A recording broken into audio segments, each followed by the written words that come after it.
Pastor Evandro, come here, please, por favor, meu jovem. Pastor Evandro, eu conheço esse jovem aqui, ficamos conhecendo em 1996. Nós somos mais velhos que andar para frente, mais um tiquinho. Mas Pastor Evandro, conheci Pastor Evandro em Espírito Santo, Serra. Na época ele era pastor da igreja presbiteriana do Brasil ou no Brasil? Do Brasil, né, que é a igreja presbiteriana convencional, tradicional, né, como é chamada, que nós temos muita admiração, né? Pastor Evandro, nós conhecemos ali na cidade de Serra em 1996 e fomos assim premiados, né, de estar em um só grupo de pastores. Eu tive o privilégio de estar com eles. Não sei por que me colocaram para liderar, eu era o que sabia menos. E aí nós participamos, não era um grupo também de liderança, né? Era um grupo de pastores, de amigos que estavam ali para aprender e para receber a palavra do Senhor. Mas o pastor Evandro era pastor da igreja presbiteriana e aconteceu um episódio que eu não poderia deixar de falar, né? Que ele era um pastor pentecostal, né? Infiltrado dentro da igreja presbiteriana. Eles precisam saber disso, por isso que está sendo online, né? Ele estava ali fazendo a obra do Senhor, mas tinha um coração muito inflamado. E os irmãos presbiterianos, evidentemente, também têm. Mas ele estava mais inflamado que todos, né? E a igreja estava inflamada, a igreja passando por um processo de despertamento, avivamento, com 2 cultos e pastor Evandro sendo convidado. E um dia ele me convidou: pastor, vai pregar lá na igreja. Eu falei: rapaz, eu posso até ir no primeiro culto, mas no segundo não dá, porque nós temos culto na igreja. Ele falou: não, fechou, você prega no culto das 18, das 19 eu arrumo outro lá para pregar. E ele foi fazer a obra do Senhor, e eu cheguei lá para pregar na igreja presbiteriana, mas ele não estava lá. Ele tinha ido para uma outra igreja. E foi muito interessante, porque a igreja estava passando um avivamento tão grande, que eu cheguei lá, assim, eu já fui avivado só de entrar, né? Só de entrar. E eu lembro que eu preguei, e quando eu preguei, eu pedi que os irmãos se colocassem de pé, congregação, a igreja estava cheia, e quando eu levantei as mãos para orar, todos caíram de uma vez só. Aí eu olhava para minhas mãos e falava: como eu estou poderoso! O que aconteceu aqui hoje? E todos caíram, sem exceção, né? E eu fiquei assim muito feliz. Falei: olha, gente, como que eu tenho poderes, né? Poderes do alto. E aí, só que aí eu comecei a me preocupar, porque foi dando a hora de eu ir embora, e os irmãos não levantavam mais, foram arrebatados. E eu orando, quanto mais eu orava, mais arrebatado eles ficavam. E eu lembro que eu olhava muito para o relógio e eu pensei: eu vou embora, como eu saí daqui agora? E tinha um diácono, né? Que ele caiu, mas não caiu 100%. Ele estava assim meio rebelde, né? Meio rebelde. Ele caiu, mas foi de Deus também, porque ele ficou assim meio que olhando para mim de lado. Ele estava nas cadeiras da frente. Eu falei: irmão, faz favor. Ele levantou. Eu falei o seguinte: o pastor não está aí, meu horário de sair é agora. Derrubar os irmãos aí, eu derrubei. Agora levantar é contigo, varão. Amém? Amém. E saí literalmente pisando assim, para não pisar em nenhum irmão, porque nos corredores. Mas esse é o pastor Evandro, que é uma benção estar conosco aqui hoje. Contigo a palavra, meu nobre. A paz do Senhor Jesus. Amém. Gente, uma excelente noite para todos nós. E antes que eu continue, parabéns, Igreja ID, por mais um ano de história. Eu pensei que eu estava no meio de pentecostal, rapaz. Eis que te digo parabéns! Então é pentecostal mesmo. Gente, eu trago aqui o abraço do Ministério Fruto da Oliveira, a igreja onde eu sou pastor, lá em Governador Valadares. Minha esposa, maravilhosa, resplandecente, ruivíssima, maravilhosa, não pôde vir, mas eu trouxe a minha mãe, quase loiríssima, resplandecente e luminosa, a dona Rosália, e o meu sobrinho crânio gênio, Caio. Cara, vocês têm que conhecer esses dois. 2 peças raras que eu amo muito. Por que minha esposa não veio? Porque o meu filho voltou a estudar, volta amanhã cedo a estudar na cidade onde ele mora, e a minha filha mais nova também volta a estudar amanhã, então eles não puderam estar aqui hoje, mas mandaram um abraço muito grande para vocês também, em nome do Senhor Jesus. Tá bom? Tem mineiro aqui? Só tem mineiro, né? Mineiro que é mineiro mesmo gosta de duas coisas, pelo menos, né? Queijo e praia. E falando em queijo e praia, a gente vai poder entender o que Deus quer falar com a gente hoje, nessa noite. Não no queijo particularmente, mas na praia. Eu quero saber o seguinte: quem aqui foi na praia e deu uma de surfista e levou aquele caldo maravilhoso? Deixa eu ver, levanta bem alto a mão para passar vergonha mesmo. A minha já está levantada, você percebeu, né? Gente, eu sempre levava caldo, toda vez, e olha que eu morei em Coqueiral de Aracruz, em beira da praia, até entender a dinâmica da praia e como é que funciona tudo isso. Você sabe como que funcionam as ondas? Quem sabe? Tem gente que pensa que tem um motorzinho lá no fundo do mar funcionando, tipo que manda onda, mas não é não. As ondas funcionam da seguinte forma: as ondas da praia particular que eu estou falando, o vento bate no alto mar e gera a dinâmica das ondas. Detalhe: quanto mais profundo for o lugar onde o vento bate, mais altas as ondas se levantam. Você sabia disso? Quanto mais raso for o lugar onde o vento bate na praia, menores são as ondas. Mas quanto mais profundo for o lugar onde onde o vento bate ali na praia, mais altas se levantam as ondas. Talvez você já começou a entender o que eu quero te dizer hoje. Atos capítulo 1, versículo 8 diz o que, pessoal? Quem é que lembra? Mas recebereis poder ao descer sobre vós o Espírito Santo, e sereis as minhas testemunhas, tanto em Jerusalém como em toda e até os confins da terra. Percebeu que o vento bate em Jerusalém, e Jerusalém tem profundidade para chegar até os confins da terra? Quem entendeu diz um glória a Deus. Porque lá em Jerusalém, Deus encontrou com o vento do Espírito corações que se propuseram a ter uma intimidade profunda com Deus. Essas ondas se levantaram tão altas, mas tão altas, que chegou aos confins da terra. Ei, gente do confim da terra, nós estamos aqui e glorificamos a Deus, porque aquela onda que começou lá veio e chegou a nós. A pergunta que fica é a seguinte: como é que isso vai continuar? Como é que continua essa dinâmica? Deixa eu te falar, as ondas não se cansam.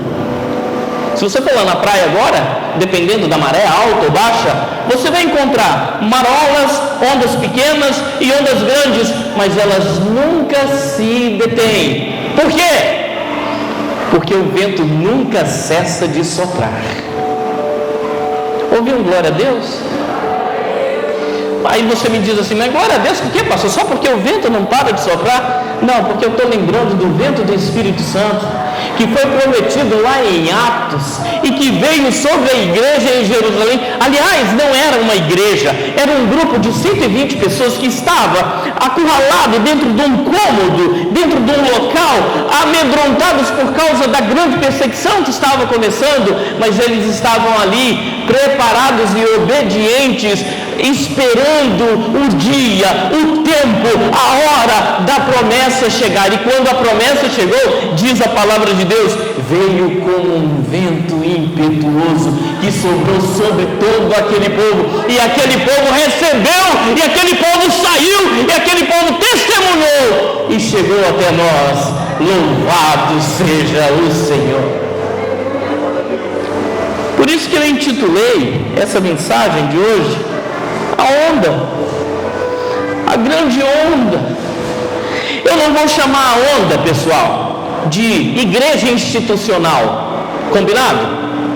Não vou chamar.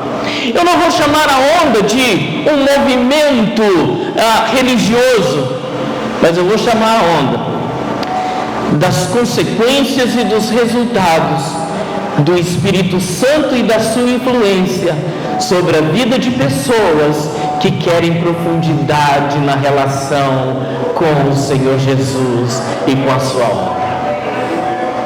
É disso que eu vou chamar. Então, a partir daqui, toda vez que eu falar a onda, você vai lembrar, é a influência do Espírito Santo, é a influência do vento, e quanto mais profundo nós formos na nossa relação com Deus, mais longe vai a obra de Deus através de nós neste mundo tenebroso.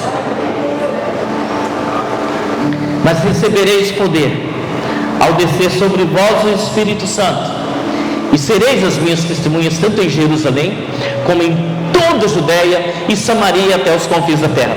Vamos lembrar, o livro de Atos foi escrito pelos apóstolos Lucas. O povo aqui não cai mais nessa, né? A última vez que eu fiz isso foi um tanto de gente, apóstolos! Não, o livro de Atos foi escrito por Lucas, e Lucas era médico.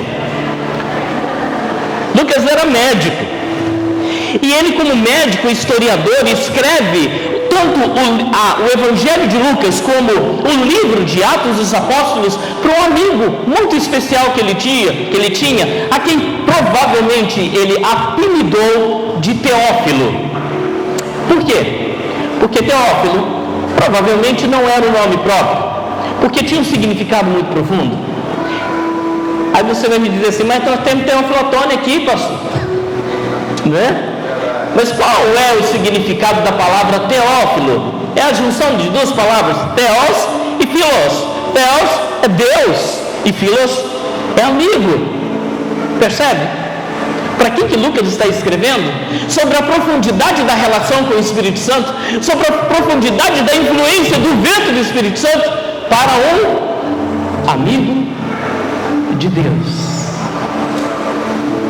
Você entendeu? Aí de repente você fala assim, então é para mim, pastor. Quem é que está se nomeando agora um Teófilo? Quem é que está se nomeando? Levanta a mãozinha e fala assim, meu primeiro nome a partir de hoje é Teófilo. Deixa eu ver, levanta mais a mão, acredita no Rexona. Vamos lá. Glória a Deus. Então, eu preciso te dizer uma coisa. Esquece instituição, esquece igreja, porque muita gente se esconde atrás desses pormenores do sistema para não agir e atuar dentro da sua responsabilidade. A partir de agora, tudo que o Espírito Santo fizer, você diz assim, a começar em mim, Senhor, a partir de mim, Senhor, me ache nesse caminho, Pai, em nome do Senhor Jesus. Então, a partir daqui, perceba que este mover que acompanha a igreja, esse aqui, né? Esse mover que acompanha a igreja há 33 anos, tem que partir de você, como homem, como mulher, como criança, como jovem, como adulto, como magro, como barrigudo, como feio, como seja o que for, mas tem que começar a partir de você. Eu achei lindo, pessoal, o louvor, com tanta gente diferente, de tantas idades diferentes. Isso é maravilhoso numa igreja, pessoal, porque às vezes o pessoal pensa que o louvor é só para jovem, né? E estava aqui o pastor Everaldo cantando pertinho. Não. Às vezes as pessoas olham para uma equipe de coreografia como essa e pensam, é só para aquelas que já sabem dançar, e tinha uma criancinha no colo. Vocês não têm ideia da experiência que essa criancinha teve aqui nessa noite, em nome de Jesus. Isso marca a vida toda. Criança gera memórias maravilhosas. Então, se eu tenho que continuar, eu tenho que te dizer, não afaste o seu filho, o seu sobrinho, o seu irmão da casa do Senhor, tá? Porque profundidade não tem idade, Profundidade de relacionamento com Deus não tem idade. Eu sou muito jovem, eu vou curtir a vida depois. Para, velho. Para. Lugar de jovem é de joelhos no altar de Deus. Lugar de criança é de joelhos no altar de Deus. Lugar de idosos é de joelhos no altar de Deus. Porque o mundo ainda está por ver o que Deus vai fazer na vida de quem quiser profundidade e influência do Espírito Santo de Deus. Porque este vento e essa onda vão gerar vida. Para essa onda gerar vida, eu enumerei pelo menos algumas condições. Primeiro, você tem que se render às condições do vento. Não é como você acha que tem que ser. O sujeito vem para a igreja, né, pastor? A gente sabe disso. Canta-se o louvor, canta e o sujeito fica parado lá. Tem gente, e ele é capaz de chegar lá na frente, depois do culto, e falar assim: não gostei do louvor. Ô pecador, não foi para você. O louvor foi para o Senhor Deus. Se tem uma condição dessa onda, sabe, gerar vida, e por onde ela passar, ela não causar destruição, você tem que se render à condição do vento. Traduzindo, você tem que se render à condição do Espírito Santo de Deus. A Bíblia diz: mas recebereis poder. Tem um mas, tem uma condicional. Eles estavam em Atos capítulo 1 muito preocupados com política. Parece o nosso tempo, né? Não é não? Não parece? Você fala: quem é Bolsonaro? Quem é Lula? Para de preocupar com essas coisas. Volta a preocupar com o reino de Deus na sua vida, com a influência do Espírito Santo de Deus na sua história. Volta a se preocupar em dizer: ó Espírito Santo, o que o Senhor quer para mim hoje? O que o Senhor quer para a minha vida hoje? O que o Senhor quer para o meu trabalho, para a minha igreja, para tudo na minha vida? Renda-se à condição do vento. Mas significa: deixa de preocupar, porque eles estavam preocupados. É nesse tempo que vai restaurar a Israel? A resposta de Jesus é tão interessante, né? Que ele fala assim, educadamente: não interessa a vocês isso. Isso não é da conta de vocês. Jesus era muito mineiro, né? Não é só conta. Não é só conta. Aí ele diz a condição: mas recebereis poder. Tem algo muito melhor do que aquilo com o que você está preocupado. Precisa ser de acordo com as condições do vento. Segundo, para gerar vida, a gente precisa se render ao poder do vento. Eu morei um tempo, morei por 3 anos em La Plata, capital da província de Buenos Aires, lá na Argentina. E um dia eu e a Valdete fomos na beira do porto de Buenos Aires. E coincidentemente naquele dia estava soprando um vento de mais de 80 quilômetros por hora. Gente, eu vou poupar vocês de alguns detalhes, mas eu estava com o cabelo grande, né? Eu virei uma vassoura e eu tive que me agarrar a um poste, e a Valdete se agarrou a mim para a gente não ser levado. O vento poderoso precisa encontrar em você falta de resistência. As velas só tocam os barcos quando elas não resistem, e elas desistem de resistir ao vento e se rendem ao poder dele. Se você quiser ir mais longe na sua vida com Deus, para de resistir à força e ao poder do Espírito Santo de Deus. Renda-se ao poder do vento, mas recebereis, a Bíblia diz, poder, dinamismo, força, ao descer sobre vós. Terceiro, para gerar vida, a gente precisa se render à agenda do Espírito Santo. E é curioso que quando fala agenda do Espírito Santo, muito obrigado, você é um anjo. Gente, olha, eu nunca fui tão chique. Quando fala em agenda, você tem que entender que a igreja do Senhor, o povo de Deus, quem quer ter profundidade com Deus, tem que ter duas coisas. A gente aprendeu sobre isso. A gente tem que ter uma agenda e uma credenda. A agenda é o que é para ser feito. Jerusalém, Judeia, Samaria, até os confins da terra. Como é que tem que ser feito? Cheio do poder do Espírito Santo. Qual que é a sua agenda para amanhã? Escovar o dente? Muitos. E sair para trabalhar. Não é verdade? Qual que é a sua credenda? A sua credenda é fazer tudo isso debaixo da influência do Espírito Santo de Deus. Porque enquanto nós não tomarmos consciência disso, a gente só vai achar bonito os ucranianos louvando durante a guerra. E a gente tem paz suficiente para fazer isso e a gente não faz isso. Eu acho curioso, o sujeito me manda vídeo, olha os ucranianos louvando a Deus, coisa e tal. Eu não estou contra os ucranianos, eu estou contra aqueles que hipocritamente compartilham o vídeo quando faltam as reuniões de oração da sua igreja. Não tem capacidade de se submeter à influência do Espírito Santo para isso. Ei, vai esperar uma perseguição para isso acontecer? Misericórdia, não é não, pastor? Saúde, não é Covid não, né? Receba. Você não precisa esperar o pior para dar o seu melhor para Deus. Renda-se à agenda do Espírito Santo. Dito isso, nós precisamos tomar algumas decisões na vida. Primeiro, aceitar o desafio da santidade. Ele falou assim, Jesus falou com eles, que eles estavam preocupados com muitas coisas. Ele falou assim, isso não importa para vocês, mas eu tenho algo separado para vocês. Santidade basicamente é, eu separei vocês para uma missão diferente. Você entendeu?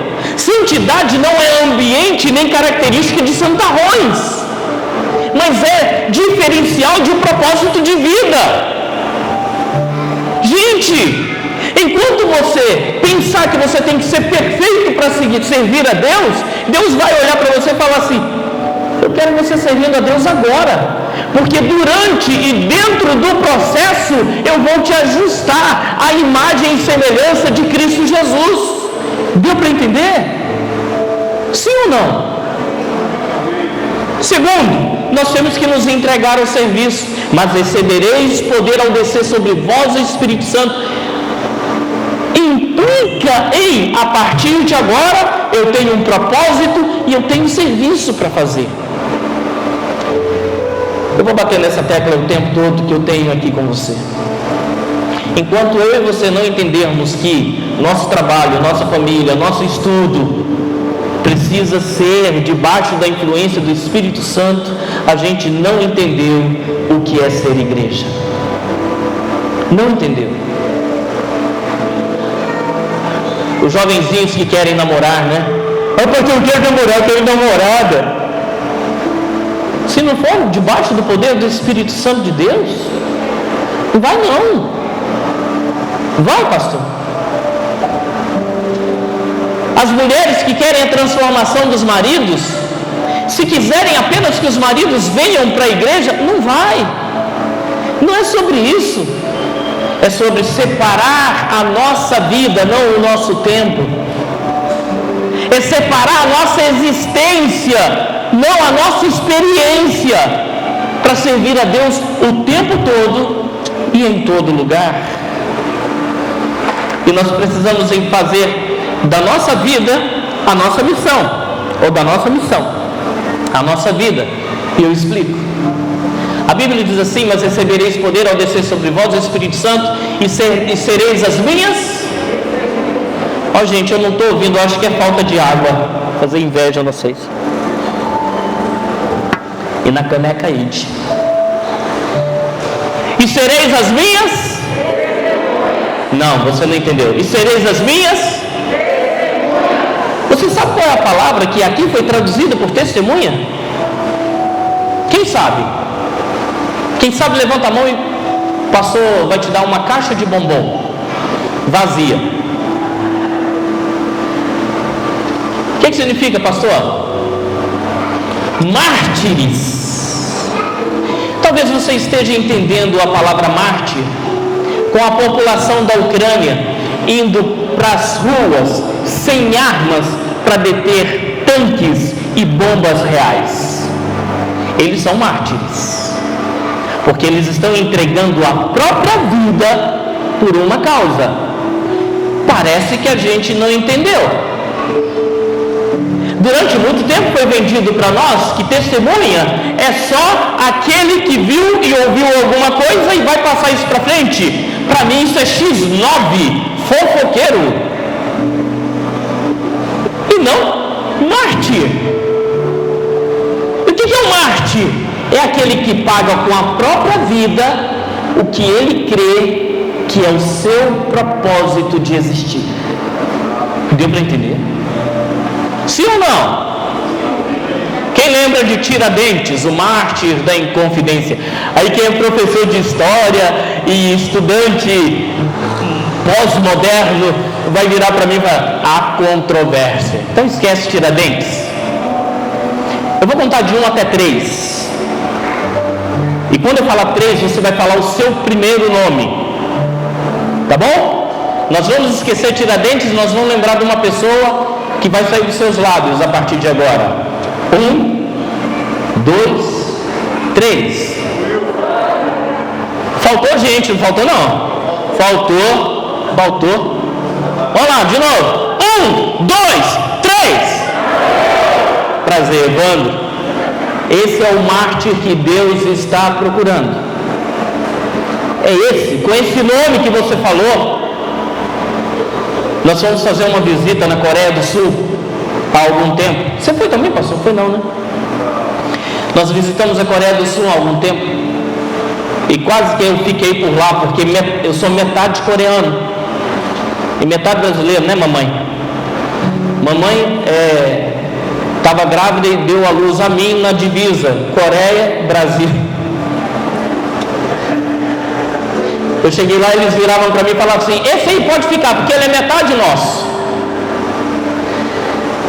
E nós visitamos lá o Museu dos Mártires, um ambiente que tinha um balcão no meio com vários objetos e fotos e utensílios ao redor. E você tinha um trajeto específico. Você tinha que começar aqui, olhar as fotos, os recortes, os objetos, ver e chegar até no outro local. E éramos 80 pastores do Brasil.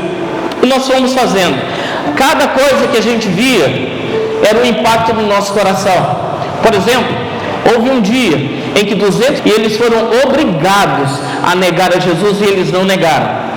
Uma navalha muito afiada passou rente à terra e 200 missionários foram decapitados, cujo sangue banhou as águas daquele rio. 200 missionários. Outros foram torturados até a morte. Igrejas, e você via esse testemunho por todos os lugares. E o último lugar, o último objeto, o último utensílio a ser visto era um espelho.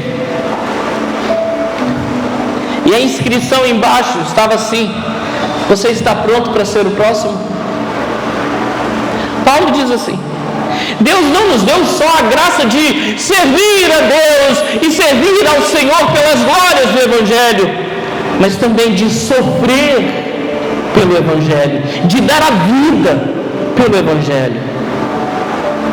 Uma igreja como a igreja brasileira, que não dá 1 minuto, 2 horas, com alegria, vai dar a vida. Eu profetizo que vai dar sim, em nome de Jesus, porque vai começar em mim e vai começar em você, em nome do Senhor Jesus. Eu profetizo que em nome de Jesus a gente vai parar de contar essas histórias de insatisfação disso tudo, para contar a história de uma igreja que se levantou para ter profundidade debaixo da influência do poder do Espírito Santo. Fazer da nossa missão a nossa vida, ou da nossa vida a nossa missão, significa: a partir de hoje eu não sou mais um crente, eu sou um mártir. Eu vou pagar com a minha vida, porque eu creio no Evangelho, eu creio no poder de Deus, E se é bom para mim, vai ser bom para todos aqueles que eu amo. Em nome de Jesus. Ouviu um amém? Para terminar, jamais esqueça. Primeiro, viva a prioridade de Deus. Ah, meu Deus, eu vou votar em quem? É importante. É importante. Vocês sabem que votar é importante. Mas essa não é a prioridade de Deus. Qual é a prioridade de Deus, pessoal? Servir a Deus com toda a força, com todo o amor, com todo o coração. E amar ao próximo como a si mesmo. Parece que a igreja esqueceu que essa é a prioridade dela. Viva a prioridade de Deus. Segundo, conte com os recursos de Deus. Mas como que eu vou fazer se a igreja não tem isso? Se eu não sou rico? Velho, estou careca de falar essas coisas. É porque eu estou falando muitas coisas, estou ficando careca, pastor. Você não precisa dos recursos dos homens ou seus para ser mais ou menos Marte. Não existe mais ou menos Marte, porque no final das contas é o seu sangue derramado que vai importar. Deu para entender? Sim ou não?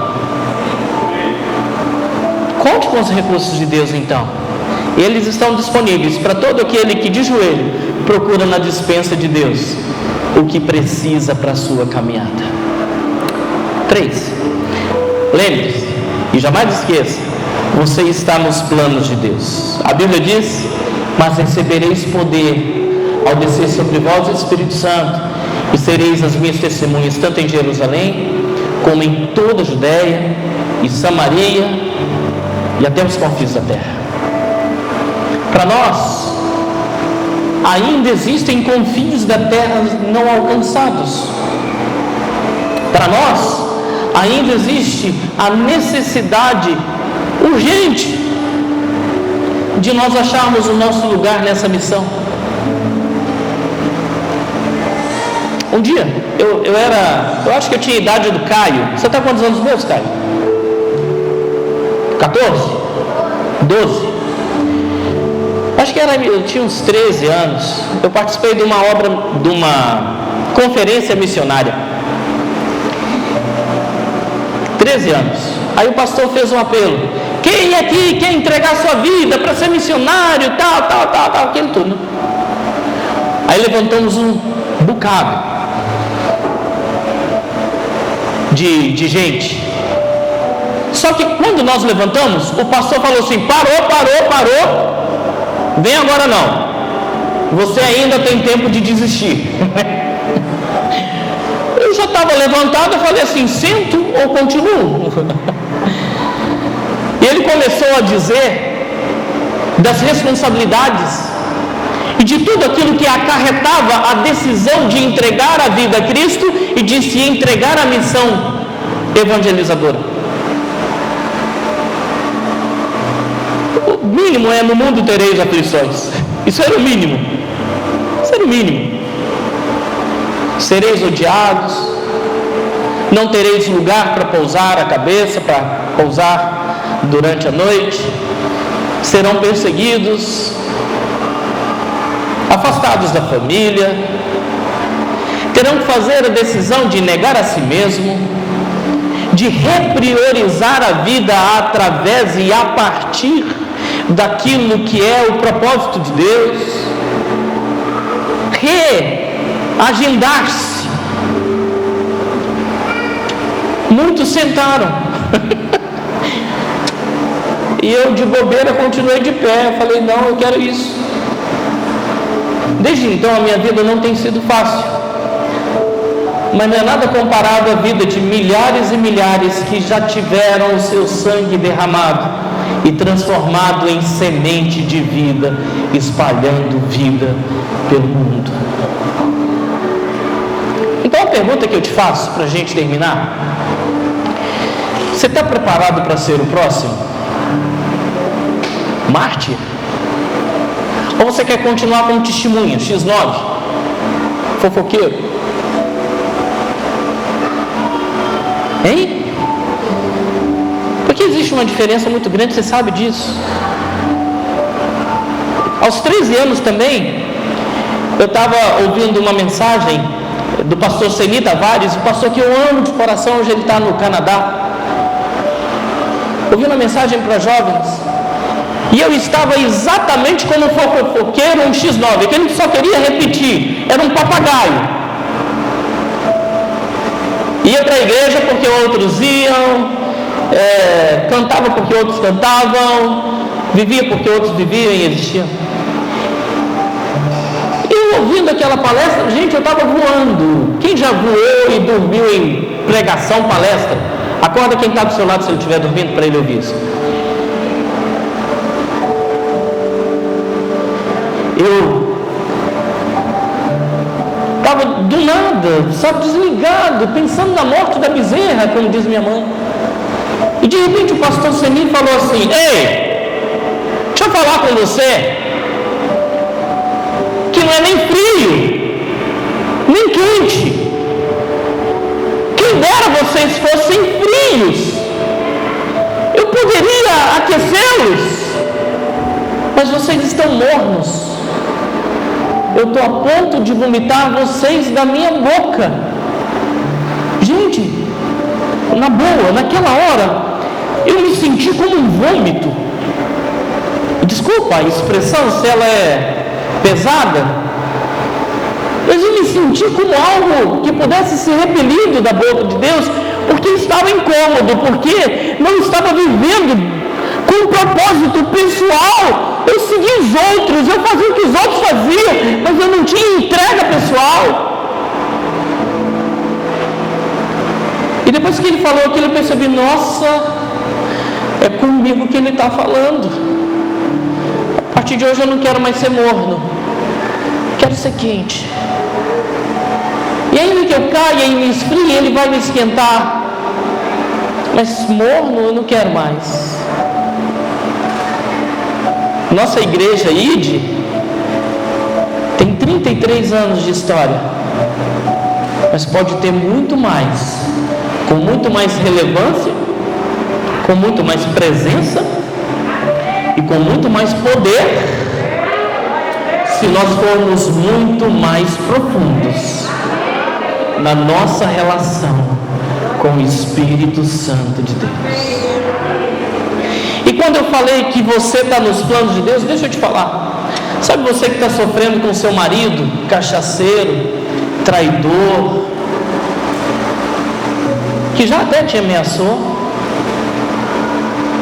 Você também está nos planos de Deus, porque você acha que os problemas vão acabar para depois Deus se preocupar com você? Não. Todas as vezes que você se ajoelha, o nome do seu marido é reivindicado no céu. Seu marido, seu filho, seu parente, seja quem for. Sabe, você que não tem problema nenhum, você está de boa, você está levando uma vida morna, assim como eu. Você está nos planos de Deus, porque Deus quer aquecer você de novo, porque Ele tem planos para você como mártir, não como repetidor. E eu sinceramente não sei que apelo fazer nessa mensagem de onda, pastor. Não sei. Não sei se eu deixo o pastor fazer o apelo durante a semana, mas eu quero te aconselhar e te desafiar a fazer a seguinte oração: